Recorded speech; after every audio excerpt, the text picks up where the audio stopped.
Cocaine Cowboys, The Deadly Rise of Ireland's Drug Lords, the live show is on sale now. We're on the road on February 10th at the Lime Tree Theatre in Limerick, February 15th in Cork's Everyman Theatre, and on Sunday 18th, we're back at Dublin's 3 Olympia. April takes us to Galway's Town Hall Theatre, Killarney's INEC, and Belfast's Waterfront Studios. Check mcd.ie or venue for ticket sales. Couple of weeks now, I haven't heard that. Okay, we're recording. So here we are back. Yeah. So again, you took a holiday at an inappropriate time. Well, kicked off, didn't it? It was crazy. Like, yeah. You know. But nothing happened, like, with regards to the arrest of Daniel Kinahan or anything, I know. No. Would you have... That'll wait for your Easter holidays or your summer break. Would you have hauled me in on Zoom from India for that? I would have put down my foot as I was keeping a kind of an eye as I was going, every time as I kind of went into a bit of Wi-Fi, I was trying to keep an eye on this. And of course, this Christmas Eve story, I was still home when that broke. I mean, shocking. Which is what we're going to talk about. And I'm actually going to let you do most of the talking because I'm only back. I have been trying to follow it a little bit, but maybe like some other people who have been off for Christmas, they didn't pay exact heed to what's gone on. So Christmas Eve in a Blanchardstown steakhouse, the unthinkable happened. Yeah, I mean, absolutely. The unthinkable is right. I mean, you obviously covered the Regency trial and you can remember all those witnesses, and we all sat through them for loads of days speaking about the terror of a gunman opening fire in a public event where, you know, people were absolutely not expecting that and had absolutely no experience at that. And something the very equivalent happened in a Blanchardstown restaurant. Obviously, most people will know about it at this stage. A gunman came in and opened fire in a public place as people were having a final meal before Christmas Day. All sorts of ages, all sorts of people in there. And ultimately that gunman was overpowered and ultimately was killed. But we do know that gunman's name, obviously now it's a guy called Tristan Sherry. So during that shooting, Tristan Sherry was... While he might not be on one of the elite gangland criminals of this city, he was a dangerous person who'd been involved in drugs and organised crime for a good number of years and had been involved in a series of violent feuds in Dublin's north side. He came in, opened fire. One man was hit 3 times. And that man passed away this week. His name was Jason Hennessy Snr. He had been shot in the neck. Initially, people thought he was going to die. We were hearing on the night he's died, and then he seemed to really recover in hospital. But ultimately, he passed away this week. You often wonder when you hear about people being shot up around the head or the neck area. Yeah. That I often wonder how, in the name of God, are they ever going to survive like that? And of course, some do, but people have had amazing recoveries being shot in the head, but that wasn't the case in this. And as regards the actual shooting, so people were sitting down having their meals, and I did see some of the footage, and there was, in particular, a young girl grabbing her baby and fleeing in terror. I mean, Christmas Eve, not that any night it would be okay for that to happen, but the gunman must have been Tristan Sherry must have been quite accomplished in that sort of an environment. He hit his target. Well, he we don't. Maybe he was accomplished, but he was certainly accustomed to violence, I think you could say. There must have been some sense of a calm almost to him that he was able to go into a situation like that and fire and ultimately kill his target, even though, he has not lived to see that. But, for a young guy like that to go into a restaurant, a crowded place, on a busy night like that, and to raise a gun and to fire it at somebody sitting at a table, it's just... Well, as actually Ken Foy said to me, it's not everybody who will just kill somebody. No. Like even in the underworld of criminality. So Tristan Sherry obviously had a desire to kill. When he went into this restaurant, he had a plan to kill and he was capable of carrying it out. The accomplished bit, though, I think there is another perspective that this person was a person who was not capable of planning, not capable of having an exit strategy. What he had was a desire to commit the most grievous type of violence. He obviously did not have the other capabilities, maybe of he certainly didn't extract himself well. What you think you see with Tristan Sherry, we have done a bit on his background in the aftermath of the shooting. In the last year, over the last couple of years, he played a role in the Garda feud. Of that, there's no doubt. The Garda feud was a kind of a complicated feud in or around the Garda area, Blanchardstown, with rival factions fighting off each other. Intermingled at this were the Mr. Flashy gang, who were associated with one of these sides. But over the last year, the fallout from that feud, I continued to follow Tristan Sherry. He had been stabbed himself maybe 12 times at the start of 2023, had been hospitalized as a result. His family had been targeted by rivals in a number of incidents. He had a car driven into a home of a relative at one stage. So it had been ongoing for him. So he was a target himself. He was a target himself. He was a target himself, and he had targeted others. And that was all maybe under the radar. Where was Tristan Sherry's positioning within the grouping he would have been operating within? Was he a leader, or was he somebody who was being directed by others? Well, he wouldn't be described particularly as a leader, I don't think, but he was a close associate of the Flashy gang. There's obviously people within that organisation, that Flashy organisation, that are probably making good money and are probably very much, I mean, they're all involved in drug dealing, but there's some people maybe that are smarter and are more considered, but there's soldiers around them, isn't there? Yeah. And Tristan Sherry, I think, would have been considered probably a soldier rather than a leader. Listen, most leaders don't actually take up the gun and do something like that themselves. I mean, there's sort of, it reminded me somewhat of the murder of Eamon the Don Dunn, who was killed, of course, in the Fossa House pub in 2010. And he was sitting having a drink. I think his daughter was with him and other people were in the pub.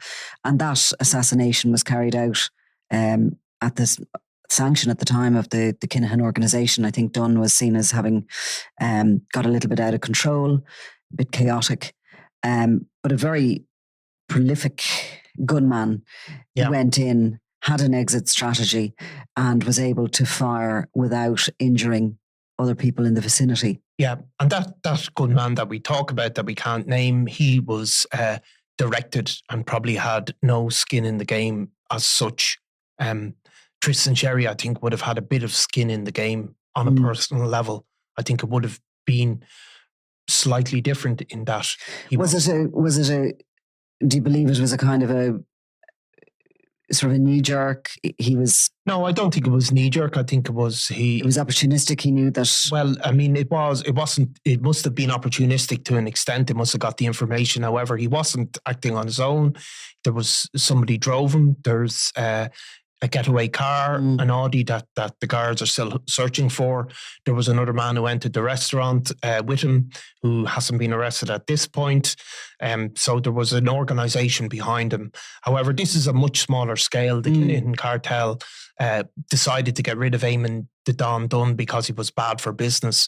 There was, of the number of people involved in that murder, and we probably know 4 or 5 names at the very least, I don't think any of them would have had any particular personal gripe with Eamon the Don Dunn necessarily. When you talk about that, having skin in the game, it makes them, and we're talking about somebody's murder here, so without being crass about it, but it makes them almost more professional. What you can see when there's a rivalry going on is sometimes, and in the case of Brian Rattigan, when he was at his brother Joey Rattigan's 18th birthday, all those years back, the killing that would spark the Crumlin-Drimna feud, which resulted in 18 murders. But, it was always said he was full of cocaine, and he heard that his rival had walked into an abracadabra. And within seconds, he mobilised himself to go down to the takeaway shop without a gun, but with a knife. And it was a kind of a an opportunistic thing. Yeah. While he had the rivalry there and probably always in his head that, he wanted to kill his rival. This was not a pre-planned, totally organised it's a murder, different which thing. he was later, I think, convicted of manslaughter. But exactly, and if you look at the Don's murder, it was in a way the opposite in that they had spotters, exit strategies. They had, I think it was 4 people came in. They had 2 people hold the doors open to make sure people got out. They had a lot of clear-headed planning. So Tristan Sherry had a desire to murder. Yeah, but I mean, you'd wonder what motivated him to walk into that restaurant to do it. If he had obviously the information that Jason Hennessy Snr was in there eating a meal. I always say it's sort of a little bit like how we do our job if we're trying to photograph someone. We're obviously not trying to shoot them, but if somebody is inside, they have to come out. Yeah. And, what motivated him to actually, instead of waiting outside and maybe, shooting or attempting to shoot Jason Hennessy, then what motivated him to go inside the restaurant and do it like in such a public fashion? Yeah, I mean, it's either way, it's an absolutely horrific event for the people that witnessed it. Jason Hennessy Snr, who passed away this week, he was 48 years old. He was facing charges in relation to money laundering, not for a huge amount of money, but he was due in court probably sometime next year. He was arrested as part of an investigation into organised crime. Targeted on his group, on the grouping that he would have been involved with. Well, targeting on an organised crime network he was suspected of being involved in. He didn't have a huge amount of convictions or history, even in organised crime. He seemed to have become involved in it rather, it's described as being later in life, being sucked into this lifestyle. However, he was associated with a very serious criminal organisation who are genuinely one of the prime targets for Garda on the north side of the city. And this organisation are very volatile, very violent. They're very, they suck up a lot of Garda resources. Are they organised enough? What sort of money were they believed to be turning over in their drug dealing? And are they laundering it in a sophisticated manner? Well, whether they're sophisticated or not, they are very much become serious operators in West Dublin. They are regarded as their own organised crime group. They are named as such by the Garda. They have a reputation for violence. They're heavily involved in intimidation tactics around drug deaths. They are very much involved in drug dealing as well. So they are part of the vacuum that has arisen as a result of probably the Kinahan cartel's diminishment, and they have been involved in a lot of violence, and they seem to have been following that modus operandi that was initially brought into play in the Blanchardstown area by the Westies. Back at the turn of the century. Yeah, I mean, it's this using a very extreme violence to collect drug debts is a big part of it. Small and large. I mean, they're literally, nobody's getting away with 100 quid, or they are literally going to be hospitalised. Exactly. You're not talking maybe millions, you're talking tens of thousands. Jason Hennessy Snr would have been grown up with some of the Westies, actually. He would have been grown up in the same estate as Stephen Sugg, and who was obviously the leader of the Westies, or one of the 2 leaders of the Westies, and his brother as well, Bernard Sugg. So he would have been associated with those guys. Jason Hennessy Snr would have been, I think, a talented boxer. He was a coach as well. He'd been involved in training young people in boxing. But he wouldn't have been back at that stage, back in the Westies, which was the late 90s, really, wasn't it? Yeah, it was, because, Blanchardstown kind of only emerged around the 90s. It was a new suburb of Dublin, and a lot of people from the Ballymun area, etc., moved out to it. And it very quickly became enormous. I think the population, I could be wrong, is in around 100,000. Yeah. Just sprang up without the usual infrastructure in place. But the Westies sort of started dealing in that turf, which was huge, and absolutely huge. And they started carving up ownership of all these estates while also still dealing out in the Ballymun area. They were really young, And they, by the age of like 18, Sugg and Shane Coates and Stephen Sugg, who were friends, even though there was a 6-year age gap between them, they had just become so notorious. It was unbelievable. I mean, there were stories about people being held by their ankles from Ballymontars because they owed a small drug debt. You're talking actual addicts who, struggled to pay their 100 quid or whatever. They attached pliers to people's nipples. They literally beat the living daylights out of people, and they created this terror. Their own gang imploded, as often does when you have that level of violence, and they went to war with the Glennon brothers, Mark and Andrew. Both Sugg and Coates actually fled for Spain in around 2003. And they then decided that they were going to set up their operation out there on the Costa Blanca, where John Gilligan would have had a network of contacts. And I think they just basically had lost all sense of reality by the time they got out there. They tried to buy an amount of drugs and not pay for it. And they ended up literally 6 foot under in a concrete grave in a warehouse in Cattrall, where they were found some years later.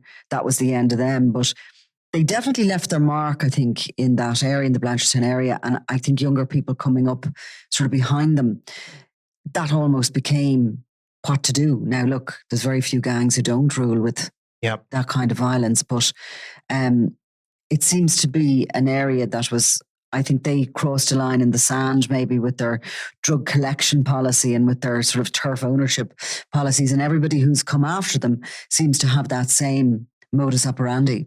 Yeah, and obviously the Corduff next to Blanchardstown, there was a lot of violence there, a lot of arson attacks, a lot of assaults using weapons, and it went on for a long time. And in the middle of that was the Mr. Flashy organisation as well. Mr. Flashy, obviously a drug boss in the Finglas area. But there's obviously that interconnection, and none of these gangs, as we probably named them, they're interconnected, and they're much more fluid maybe than those demarcations suggest. So I mean, obviously there was the Tristan Sherry used a semi-automatic pistol. It's not been recovered, but it is an extremely high velocity weapon. Effectively like a machine gun. So this is the level of arming that these people have. And if you look at Tristan Sherry and even the network around them, these aren't one of the, if you want, the elite drug gangs of the country. These are relatively small, but they still have that level of weaponry. And that's the dangerous bit. There's obviously funerals now to go ahead. There's fears of reprisals. If you look on social media, on certain social networks, you'll see a lot of taunting, a lot of people being named. There's things gone up for rewards for info. Not to get into the very specifics of it, because it is a complex situation in that there are people have been, there's obviously there's court proceedings as well, but there's a lot of genuine fears that there would be reprisals. And if you look on social media, which can drive a lot of these feuds and these violence, it's already up there. There's already people being taunted. There's already slurs on people's names. And I mean, this funeral will be very heavily policed. Hennessy, you were saying, Jason Hennessy Snr, 48, came into crime later in life. He was a boxer. And he's somebody who probably doesn't come on the Garda radar until his late 30s nearly. Yeah, something along those lines. It's probably... He's a nobody as regards, people sitting around the station in Blanchardstown and talking about who to sort of keep an eye on and target. They don't know who he is until... Well, they don't. They may well know him as in terms of being in the community and maybe not being a full-on angel, but he was a working man. He wasn't somebody that was living off the proceeds of crime. He was a man who had a job, who went to work every day. And he was a father. He was a father. And so that's what his reputation was primarily, probably as a... Tough guy, but somebody who was... A working man, I suppose, as it would be described. Somebody who went to work every day and didn't get the didn't, live off drug dealing. However, this network, he seems to have fed into it and played, a seniorish role in it anyway. And was that due to his, his boxing background and his ability maybe to fight or to well, I think it's scary? Possibly so, but I think mostly what happened was that there was a network around him that started making serious money, and that that becomes attractive to people, doesn't it? Yeah, it really does when they, when it's a matter of earning, a year's wages in a couple of weeks, it becomes attractive to people. And if there's, it can be a drug, nearly, can't it? It can be a drug, and obviously the scale of the network around them, the drugs gang really did seem to increase in recent years. Its reputation grew in terms of the fear it was generating. And obviously there was probably some of the older networks that has existed there in terms of drug territory. They seem to have been able to replace some of them. So the grouping around Hennessy would be sort of feuding with the sort of the flashy gang and their associates in the Blanchardstown area. And what sort of fears are there around the strength of the flashy gang? They have been at feud for so long. Well, they're under pressure from the Garda for a long time. Yeah, I mean, they're under threat themselves. I mean, surely they've been weakened. They have been absolutely weakened, and they are weakened to the point that they can't float around the streets of Finglas, a lot of them. So, I mean, look, the flashy gang, as we would call it, like, does it even fully exist? In one sense, there's certainly a hardcore group around them, but it's a small network. But as you saw with the murder of Brandon Ledwidge, there's other groupings that may have those associations, but they're growing in strength all the time. And look, the gang Jason Hennessy Snr was associated with will be one of those groups that have now really emerged in that aftermath. We wrote a story not so long ago about them, actually, where we were describing how they'd even fallen into a dispute with the family in one of probably Ireland's most developed criminal networks. So they were at a point of being involved in a degree of feuding with them. So that shows probably that they're their own network and they're not reliant on, they're interacting with all these different gangs. And as you know yourself, I mean, it can sound very simple. They can supply them and they supply them, but it doesn't really work like that. Once these organizations get big enough, they pick and choose who they get supplied by. They get supplied by different sides all the time. And this network around that Hennessy Snr was involved in would have been one of them. And the biggest problem, of course, at the heart of all of this is the availability of those weapons. Yeah. And the amount of weapons that must be out there. Yeah. That these guys can put their hand on a semi-automatic on a Christmas Eve. Yeah. In a sort of what appears to have been a sort of an unplanned, opportunistic chance to murder a rival. Yeah. That they can just pick up a gun like that and go out into a public place. Like, obviously, sometimes you hear these sort of stories that can be small, that there's been a raid and there's been a gun found. Each gun taken off the street is a lifesaver, literally. Absolutely. I mean, I was actually talking to somebody in the north and they were speaking to me about the new IRA in Derry. Yeah. And I think they said they've only 4 or 5 guns that they can get access to. Now, I'm sure that comes and goes and all of that. But I mean, that shows you how deeply embedded that operation to dismantle them in parts of the north have been and how successful.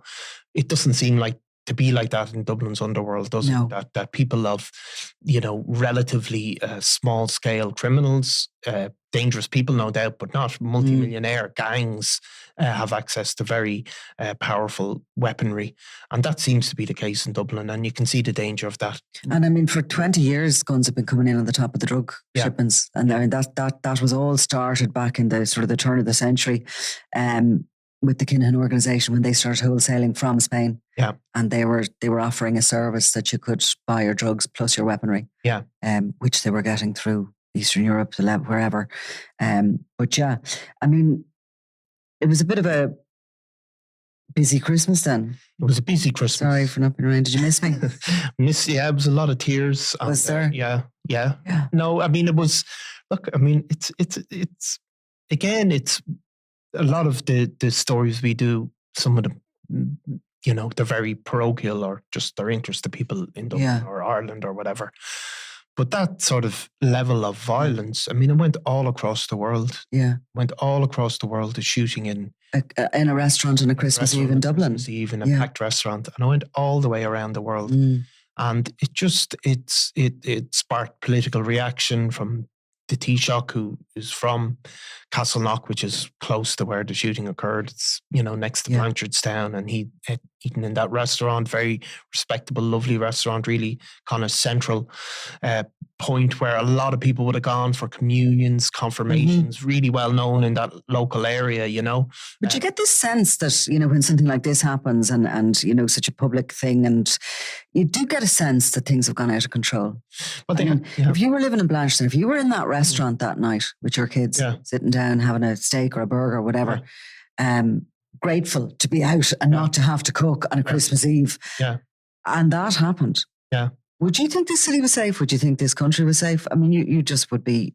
And also the trauma of that event for all those people who were in the restaurant that night cannot be underestimated. And you have to feel sorry for the restaurant owners as well. Absolutely. Who will be, who have that association hanging over them. It's such a notorious event. I mean, you have to feel really, really sorry for them. Exactly. I mean, Fine Gael are coming under pressure, aren't they? On the issue of crime. Absolutely. And as a party, more so than the other coalition parties, because Fine Gael have been traditionally seen as the party of law and order. But they're coming under pressure now, and not just on gangland crime, other types of crime. And do they have a response? They will feel that they're doing what they can do, no doubt, but it's how the public perceive it. And we're coming into a general election in the not too distant future, and I think it's going to be a real issue for Fine Gael and for Helen McEntee and for Leo Varadkar. That sense that people get, that, as you've spoken about, that people feel that things are getting out of control, and that sense that the government aren't doing enough. Now, they'll always say, what can you do? And we're not saying that they... Yeah. Well, I mean, people always ask, are things getting worse? And, I think, when it comes to organised crime and gangland, things have always been pretty bad, haven't they? What I mean? It's not as if they were just some sort of a nirvana and all of a sudden it's got worse. But definitely, I think, for me, to answer that, it would be, I think there's more guns on the street. I think there's more and more young people being lured into gangs. I don't think the government is tackling that at ground level, with the community workers and all the other ways they can try. And we're sort of reacting to things constantly. We're not trying to get right in there in those communities and to do something about, that attraction that there is there. Yeah. And then we go back to the same mantra again, that it's all been funded. Yeah. By people willingly going out and paying for drugs on the street or, actually having them delivered to the house. Yeah, look, it is. But we don't like this kind of thing, do we? We don't like the idea that Dublin is on the news all over the world because somebody has gone into a restaurant on a Christmas Eve and taken out a semi-automatic pistol. It's not a good look. No. And yet, as a nation, we're the biggest drug users, certainly for cocaine, practically on the globe. Yeah, so, and look, there is an issue, of course. There is an issue in society, and there's no simple answers, as we always say, but there's also a kind of, you have to look at the guards and say there is a depleted morale going on in there. And that, I'm not saying that, that's a simple problem either, but there is issues with gangland crime, and it is a political issue, and it's shootings like this make it political, just like the Regency became a political issue. And it is one that they're going to have to face directly. It's no point telling people it is safe and there's these figures and that figures. They have to have a more maybe coherent response, I think. And I think we have to have an understanding as a population as well that you can't just end an organised crime group in a night. No. You need to have a structured and a proper plan, and it can take years. It can take years, but that does dismantle it. But it with the resources, each one of those gangs can be dismantled. 100%. They don't have the power to take on the state if the state sets their sights on them. Okay, well, we're back 2024. Yeah. Lots to talk about. Lots to talk about. Or even if we don't have lots to talk about. We'll just talk anyway, you know? We'll talk anyway, yeah, because I've loads to tell you about my hollybops and everything. So, right, well, look, we'll be back next week. Thanks very much, Nicola. I'm Nicola Tallant, and you're watching Crime World, a podcast about criminals, drugs, and the underworld in Ireland and across the globe. Make sure you subscribe to our channel and turn on notifications so you can be the first to watch all our latest episodes. You can also listen wherever you get your podcasts.